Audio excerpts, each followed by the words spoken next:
하나님 말씀은 마태복음 9장 28절부터 10장 1절까지 말씀입니다.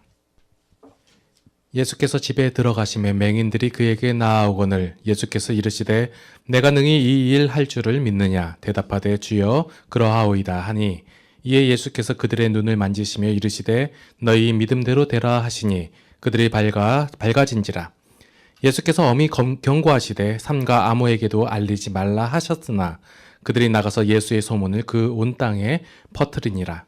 그들이 나갈 때에 귀신 들려 말 못하는 사람을 예수께 데려오니 귀신이 쫓겨나고 말 못하는 사람이 말하거늘 무리가 놀랍게 여겨 이르되 이스라엘 가운데서 이런 일을 본 적이 없다 하되 바리새인들은 이르되 그가 귀신의 왕을 의지하여 귀신을 쫓아낸다 하더라.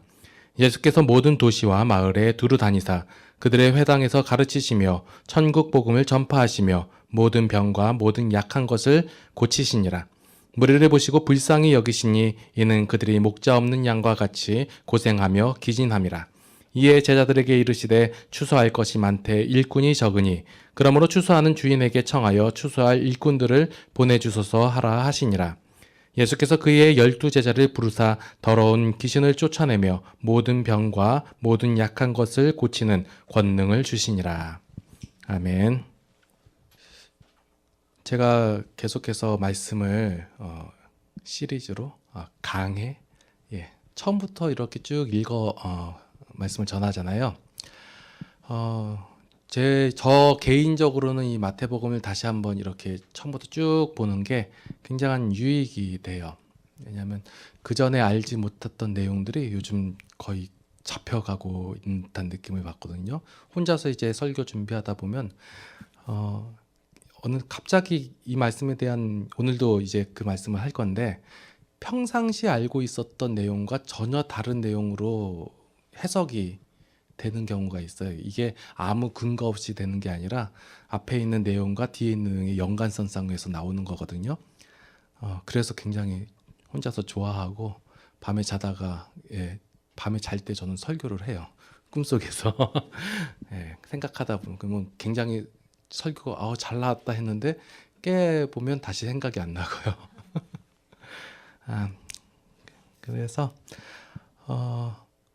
이렇게 앉아가지고 설교를 들어주시는 분들이 계시기에 계속해서 이 교회가 유지될 수 있어서 여러분께 감사하다는 말씀 꼭 드리고 싶었어요.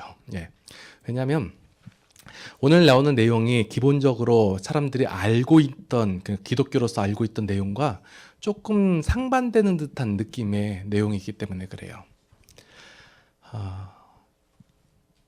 자, 사람들의 가치, 그러니까 복의 기준은 잘 되는 거예요. 그래서 내가 예수를 믿었더니, 내가 교회를 다녔더니 이러이러한 복을 받았습니다. 이렇게 잘 됐습니다 하고 자랑하고 선전을 해요. 그걸 우리는 여태까지도 그냥 당연하지로 받아들였어요. 그래서 다른 사람에게 흔히 말하고 있는 못 살고 있고 힘들어하고 있고 고생하는 사람들에게 예수님을 믿어라 그러면 네가 잘 될 것이다 하고 돈이 없으면 돈이 생길 것이고 이런 것을 얘기를 해요. 그래서 이것을 아무런 꺼리낌 없이 받아들였단 말이에요.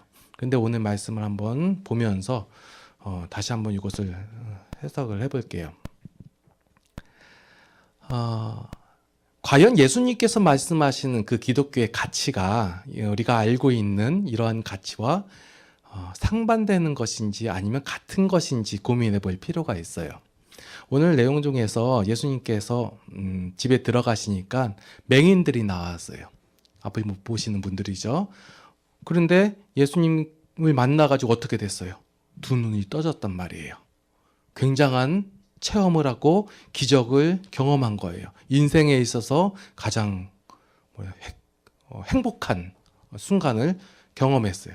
그런데 참 말씀에 좀 이상하다고 느껴지는 게 뭐냐면 예수님께서 그들의 눈을 밝게 한 다음에 엄히 경고하사 삼가 아무에게도 알리지 말라 했어요. 그전에는 이 말씀을 읽을 때 왜 경고를 했을까? 아직 예수님께서 그 때가 아니었기 때문에 이것을 홍보하면 안 되는 거 아닌가? 이렇게 이 정도 선으로 이해를 했단 말이에요. 그런데 말씀 중에서 보니까 엄히 경고했어요. 이 말은 하지 말라는 거예요. 자, 눈뜸을 받은 이 맹인들은 그 놀라운 기적을 경험하고 가장 좋았기 때문에 나가서 어떻게 했어요? 그 열심히 감격으로 전달했단 말이에요. 그런데 이것이 예수님의 의도와는 다르게 전파됐다는 얘기예요.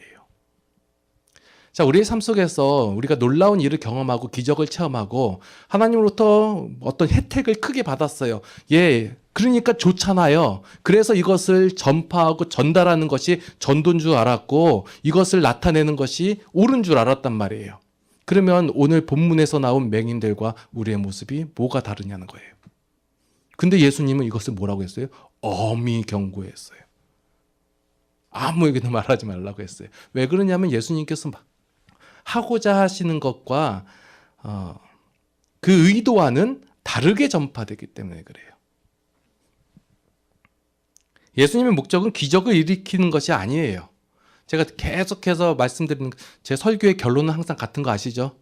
예, 내용이 같아요. 그런데 같은 내용을 저는 본문 속에서 이것을 뒷받침하는 그 내용들을 계속해서 다른 본문 가지고 그것을 증명해 나가는 거예요.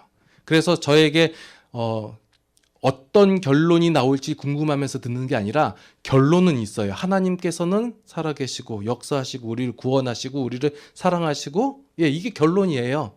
그런데 그 하나님이 어떻게 이렇게 하셨는가를 성경 속에서 그 행하신 일들을 증명해 나가는 거예요. 이것을 학계에서는 뭐라고 그래요?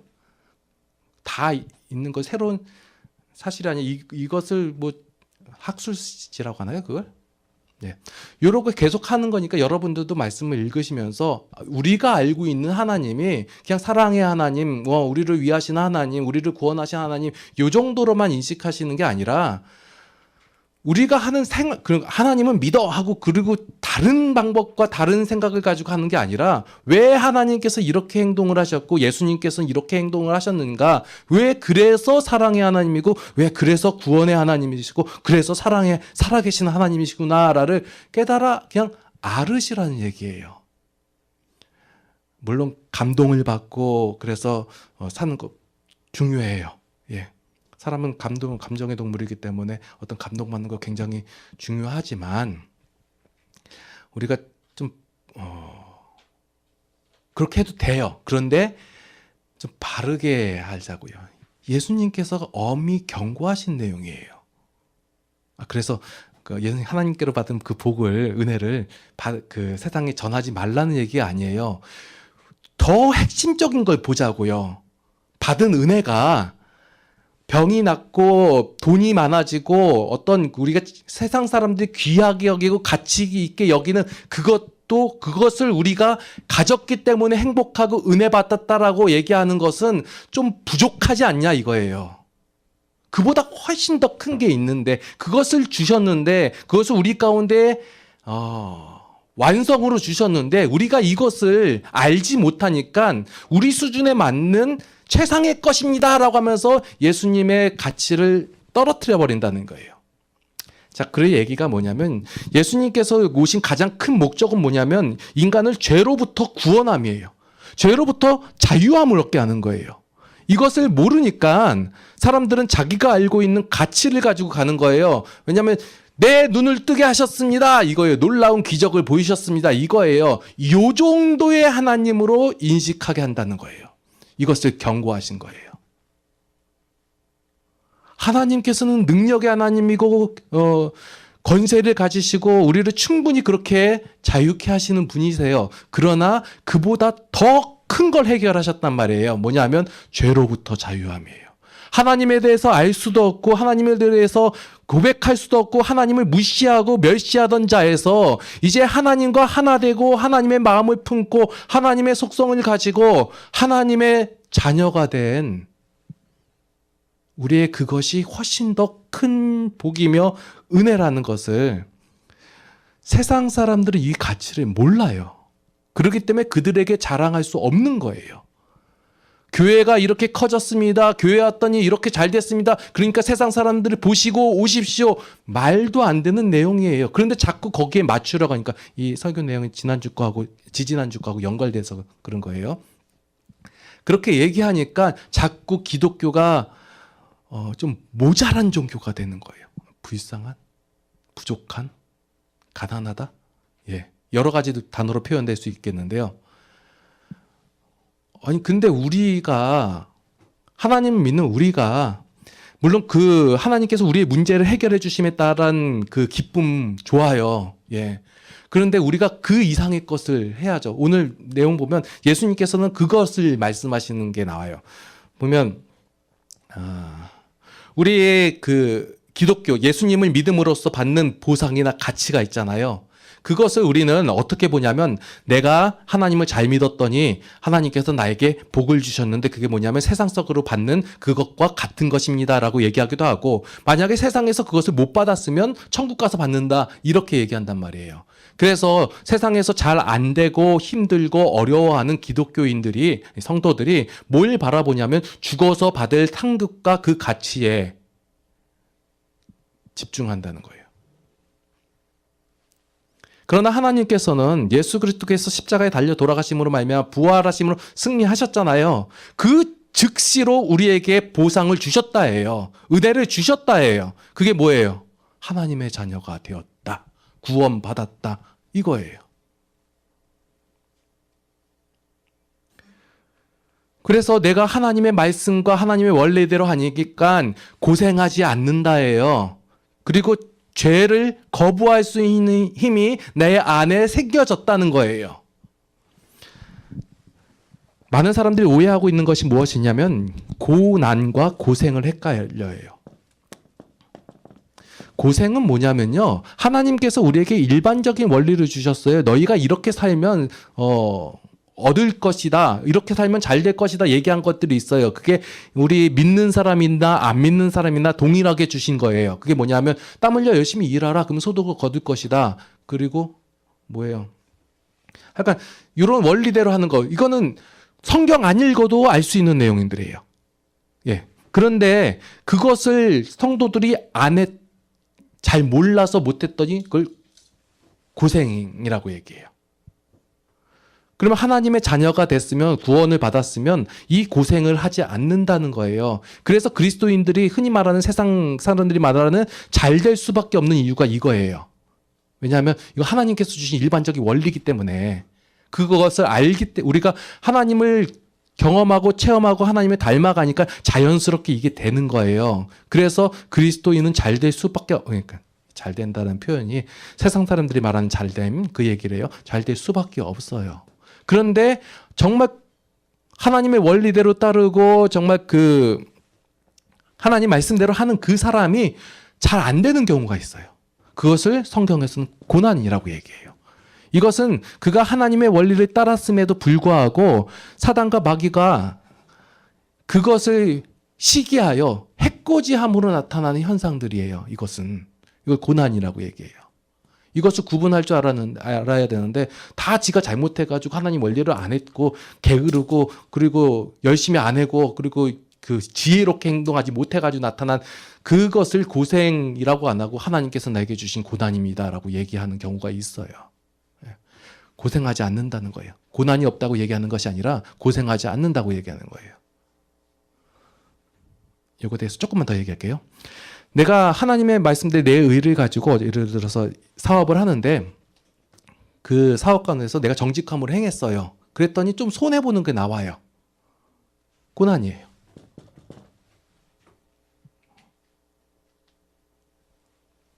이 얘기 나중에 서신서 할 때 또 할게요. 예. 자, 그래서 예수님께서는 이런 보상을 우리에게 주셨어요. 이게 훨씬 더 큰 것이고 가치가 있는 거예요. 내가 하나님을 인정하고 하나님을 멸시하는 거에 있어서 벗어나 이제 하나님을 닮아가는 것 이게 기독교인에게 성도에게 주신 가장 큰 보상이라는 거예요. 자, 이렇게 설교하니까 안 되죠. 그죠? 왜냐하면 사람들이 교회 오는 목적이 뭐 좀 더 잘 되기를 원하고 흔히 말하는 그걸 비결을 얻기를 원하는데 그 얘기 안 하고 하나님의 자녀가 됐습니다. 이게 가장 큰 것입니다. 여러분들이 구원받았습니다. 예. 이렇게 안 되는 교회에 앉아 계시는 여러분, 진짜로 감사드리는 이 마음이 나오는 게 왜냐면 제가 이 말씀을 많은 다른 사람들도 알길 원해요. 솔직히 얘기하면. 그러니까 기독교인이고 많이 교회를 다니고 신앙의 연도가 많음에도 불구하고 이 하나님께서 주신 가치를 잘 모르기 때문에 여전히 야 네가 헌금 많이 해라 그러면 하나님께서 복 주실 거야 이렇게 말씀하시고, 그리고 내가 하나님께 충성 봉사했더니 상급을 주신다라고 하는 얘기 할 때마다, 요걸 할 때마다 저는 하나님, 예수님께서 그렇게 안 말씀하셨잖아요. 경고하셨잖아요. 그러지 말라고 했잖아요. 그런데 말 더럽게 안 들어요. 그들이 나가서 예수의 소문을 온 땅에 퍼뜨리니라. 왜 이렇게 생각하냐면 예수님의 사역 중에서 가장 크게 보이는 게 귀신을 쫓아내고 병을 낫게 하고 이 사역이에요. 그래서 35절에 보니까 예수님께서 회당을 가르치시며 천국 복음을 전파하시며 모든 병과 모든 약한 것을 고치시니라 해서 예수님의 3대 사역이라고 말씀들을 하거든요. 그런데 저는 예수님의 2대 사역으로 할 거예요. 왜냐하면 모든 병과 모든 약한 것을 고치는 것은 그게 목적이 아니에요. 만약에 예수님께서 이것을 고치는 것이 목적이었다면 예수님께서 어떻게 해야 돼요? 병원 세워야죠. 큰 병원 세워야죠. 그 능력들을 지금 12제자들한테 나눠서 보냈잖아요. 나중에 누가복음에서 보면 70제자에게 나눠서 보냈어요. 이러면 안 되죠. 더 많이 보내야죠. 전 세계적으로 지점을 세워가지고. 이게 큰 목적이라면. 그런데 예수님께서는 목적이 아님에도 불구하고 이 일을 행하셨어요. 이 일을 행함으로 바리새인과 서기관들 이런 유대 지도자들에게 무슨 얘기를 들었냐면 귀신의 바알세벌의 힘을 입어가지고 이 일을 한다라는 비난까지 받기도 했어요. 그런데도 불구하고 행하셨어요. 왜요? 불쌍히 여겨서요. 이건 하나님의 긍휼하심 때문에 행하시는 거예요. 죄가 이 땅에 들어옴으로 말미암아 우리 가운데 악한 것과 약한 것이 생겼어요. 그래서 고통당하고 있는, 고생하고 있는 우리들을 불쌍히 여겨서서 이렇게 행하신 거예요. 예. 단지 우리가 돈이 없어가지고 아니면 병들어서 아니면 모자라 보여가지고 불쌍히 여기시는 게 아니라 이 불쌍히 여기심 가운데는 우리 고생에 지쳐가지고 기운이 빠져 있다는 거예요. 목자 없는 양같이. 죄에 무지하여 감각이 없기 때문에 고생하고 더러움을 즐기고 행하는 거예요. 누가? 세상 사람들이. 그것을 불쌍히 여기신 거예요. 로마서 1장 28절에서 31절에 보면 제 모양이 나와요. 이게 하나님을 거부하고 멸시하는 사람들이 그래요. 사람들은 그래요. 그거 당연히 그렇게 해가지고 다른 곳에 어떤 구원이 있을까, 다른 것에 행복이 있을까 하고 찾아간단 말이에요. 이렇게 행하고 있는 자들을 바라보시면서 불쌍히 여기신 거예요. 예. 그래서 불쌍히 여기셔서 제자들에게 일렀어요. 뭐라고 했냐면 추수할 것이 많되 일꾼이 적으니 그러므로 추수하는 주인에게 청하여 추수할 일꾼들을 보내주소서라고 하나님께 의뢰하라라고 하시는 거예요. 자, 그럼 부르심을 받은 제자는 누구예요? 뭐 뒤에 보면 12제자 나오고 뭐 70제자 나오잖아요. 누구예요? 이 사람들은 어떤 사람들이에요?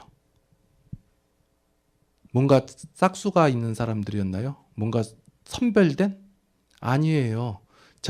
자, 예수님께서 4장에서 그 사단의 시험 미혹을 이겨내시고 승리하신 이후에 5장에서 6장, 7장에서 하나님 말씀을 선포하시고 하나님 나라를 선포하시고 그리고 나서 제자들이 붙었어요. 그리고 뭘 하지도 않았어요. 뭐 그렇게 해가지고 제자 훈련을 뭐 몇 년 동안 한 것도 아니고 그냥 그 상태 그대로 그냥 부르신 내용들 보면 지나가다가 너 와 해가지고 데리고 온 거고, 예. 제자들이나 여기 불쌍히 여겨서 그 세상 가운데로 보낸 사람들이나 다 하나님께서 불쌍히 여기신 사람들이에요. 그래서 누굴 거두라는 거냐면 추수할 알곡을 거두라고 얘기해요. 우리가 이 알곡에 대해서 조금 선입견을 갖고 있기 때문에 자꾸 오해하는 경우가 있어요. 알곡은 뭐예요? 뭔가 되어 있고 준비되어 있고 뭔가 저기 하나님을 좀 섬길 수 있는 그런 사람들이라고 생각한단 말이에요. 그런데 하나님께서 추수할 일꾼을 보내가지고 추수한 대상은 뭐냐면 모두가 죄인이라는 거예요. 그래서 하나님께서 거두어 드리고 싶은 추수의 대상인 알곡은 누구냐면 죄인들을 얘기하는 거예요. 그래서 거두어 들으러 가는 일꾼이나 거두어 드리는 알곡이나 모두가 죄인이고 하나님께서 불쌍히 여긴 사람들이라는 거예요. 그래서 우리가 자꾸 추수하는 일꾼에 초점을 맞추고 이 알곡에 초점을 맞춘단 말이에요. 그래서 추수할 일꾼들은 좀 준비가 되어져 있고 하나님 말씀에 순종해야 되고 그 능력을 가진 사람들이어야 된다라고 생각하기도 하고, 알곡은 내가 걷어들이기 위해서는 뭘 어떻게 채워 넣어야 되고 뭔가 준비가 되어져 있고 뭔가 거두어 드릴 만큼의 실한 게 있어야 된다라고 생각을 한단 말이에요. 근데 오늘 내용에서는 그게 초점이 거기가 아니라 거두어 들이시는 하나님께 초점이 있는 거예요. 하나님이 불쌍히 여기신 거예요. 근데 자꾸 우리는 어떻게 생각하냐면 내가 얼마나 그에게 불쌍히 여김을 보여질까 이거예요. 그래서 하나님께서 나에게 복을 주신 것은 내가 하나님을 그만큼 의뢰하였고 하나님을 생각하였고 또 하나님 보시기에 얼마나 불쌍하게 보였나, 사람에게 초점을 맞춘단 말이에요. 근데 저는 이 말씀을 사람에게 초점을 맞추는 것이 아니라 하나님께 초점을 맞추는 거예요. 하나님께서 그냥 불쌍히 여기신 거예요. 부르신 자들이나 아니면 거둬들일 알곡들이나 다.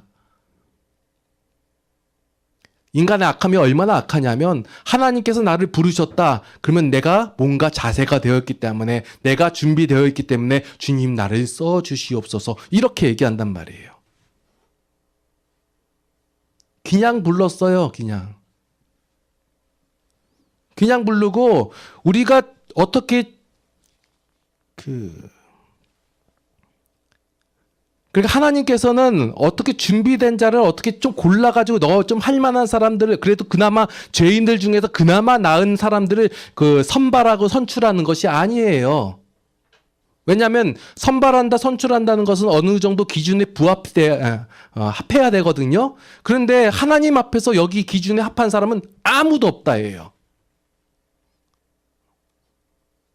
흔히 어떤 사역자들이나 이런 분들이 하나님께서 나를 부르시는 이유는 내가 어떻게 준비되었기 때문이라고 생각하시는 분들이 있는데 전혀 아니에요.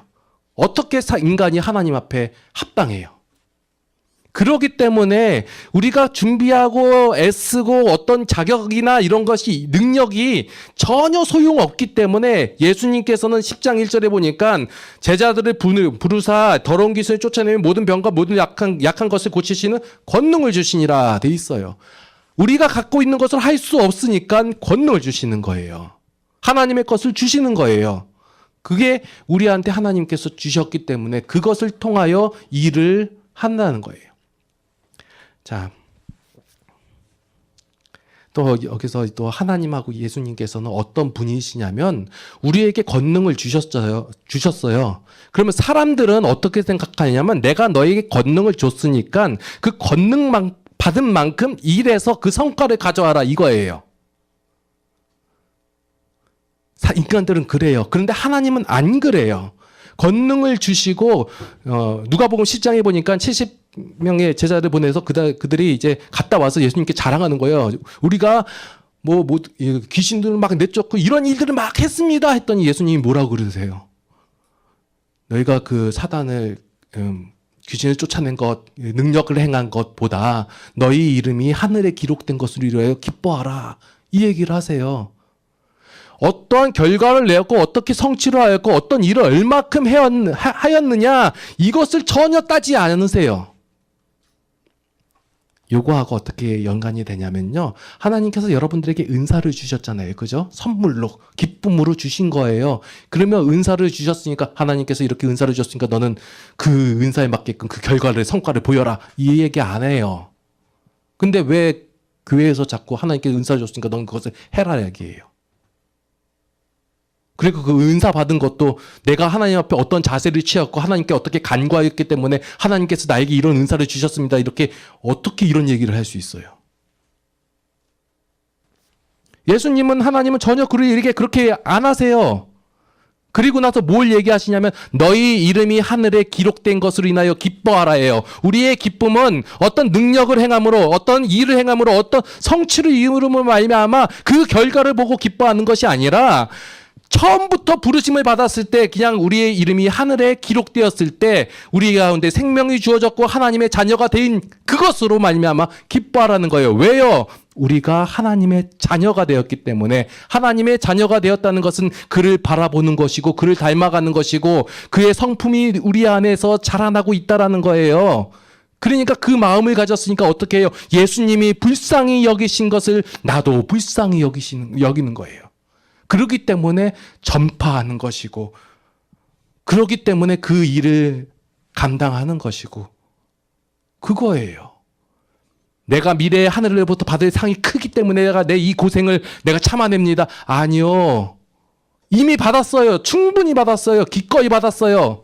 그렇기 때문에 내가 그 일을 행하는 것이 감당이 되는 거예요. 기쁨 가운데서. 다 5장, 6장, 7장, 8장, 9장 다 연결이 되죠. 그러니까 예수님께서 5장에서 복이 있도다 선포하신 게 그게 납득이 되는 거예요. 왜요? 우리가 하나님을 바라보고 하나님께 부름을 받았잖아요. 왜요? 죄인이니까. 불렀는데 그냥 부르지 않고 권능을 주셨잖아요.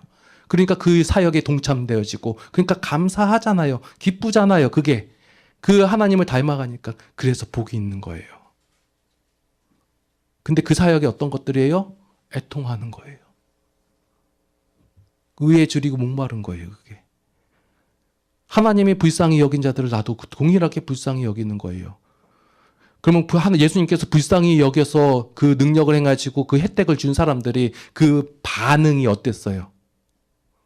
하지 말라는 거 하고, 예수님 오해하고, 그리고 예수님 나중에 잡혔을 때 다 도망가고 이런단 말이에요. 그들의 반응이 어찌했든지 상관없이 끝까지 예수님을 사랑하셨단 말이에요. 그러니까 우리도 어떤 예수님 마음을 긍휼으로 행했어요. 그러면 우리는 뭘 해요? 행하고 나서 반응을 기다리죠. 저 사람이 좀 변화받기를, 저 사람이 좀 나에게 어떻게 감사의 표시를 하기를 기대하지 마세요. 그냥 여러분께서 하나님께서 주신 그 긍휼함으로 행하시고 그리고 끝나세요.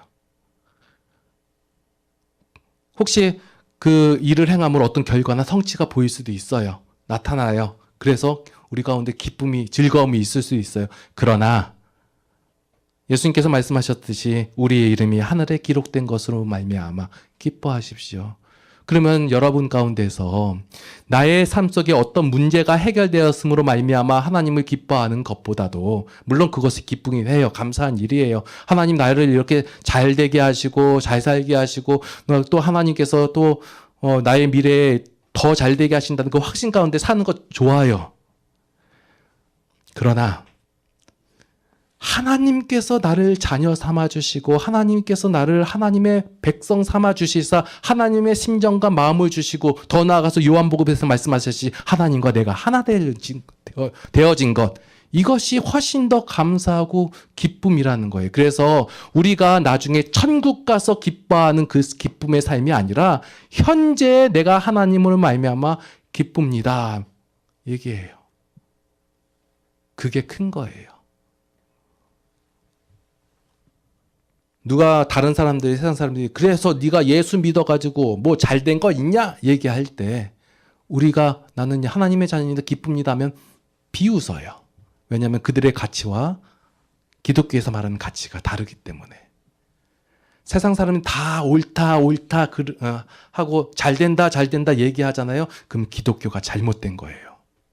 전혀 다른 걸 얘기하고 있는데, 나중에 뒤에 말씀을 보면요. 예수님께서 이제 제자들을 보내시고 일하잖아요. 그럼 세상 사람들이 어떻게 한다고 했어요? 욕하고 때리고. 그런데요. 이게 다 연관되어 있잖아요. 예. 그래서 말씀을 읽을 때마다 결론은 같아요. 제가 하나님을 알아가라라고 말씀드린 것은 그냥 지식적으로 알라가 아니라 그 하나님이에요. 그 하나님의 심정을 내가 가져가는 게 바로 알아가는 거예요.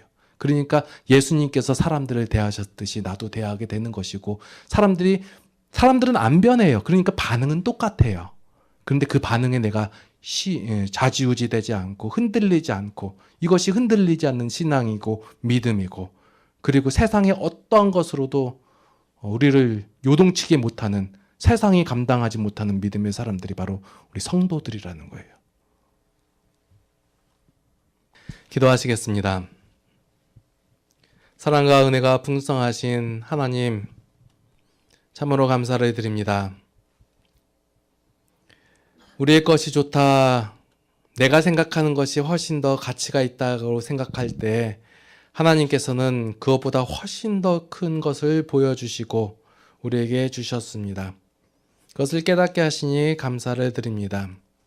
우리가 아무런 노력도 안 하고 우리 어떠한 수고가 없었음에도 불구하고 하나님께서는 우리를 죄에서부터 구원하시고 자녀 삼아 주셨습니다. 그 하나님의 은혜에 감사를 드립니다. 우리가 날마다의 삶 속에서 이 하나님으로 인하여 감격하여 기쁨으로 삶을 살아가게 하여 주시옵소서. 세상의 어떤 것이 미혹하고 시험하고 우리에게 공격할지라도 우리가 하나님을 믿는 그 믿음 가운데서 능히 승리하게 하여 주시옵고, 그 하나님께서 이미 승리하신 대로 우리도 승리하였사오니 그 하나님의 기쁨 가운데 늘 거하게 하여 주시옵소서. 다만 원하고 바라온 것은 우리 주변에 그 하나님을 알지 못함으로 말미암아 고생하며 힘들어하는, 기진하여 있는 사랑하는 사람들이 있습니다. 하나님, 그들에게도 우리에게 주신 같은 은혜를 허락하여 주시사 하나님을 인하여 기쁨의 삶을 영위할 수 있도록 이끌어 주시옵소서. 이제는 우리 주 예수 그리스도의 무한하신 은혜와 하나님 아버지의 극진하신 사랑하심과 성령님의 감화, 감동, 교통, 인도, 보호, 역사하심이 이제 하나님 안에서 늘 죄로부터 승리하며 기쁨 가운데 살기 원하는 모든 성도들 머리 위에 이제로부터 영원토록 함께 하시옵기를 간절히 축원하옵나이다. 아멘.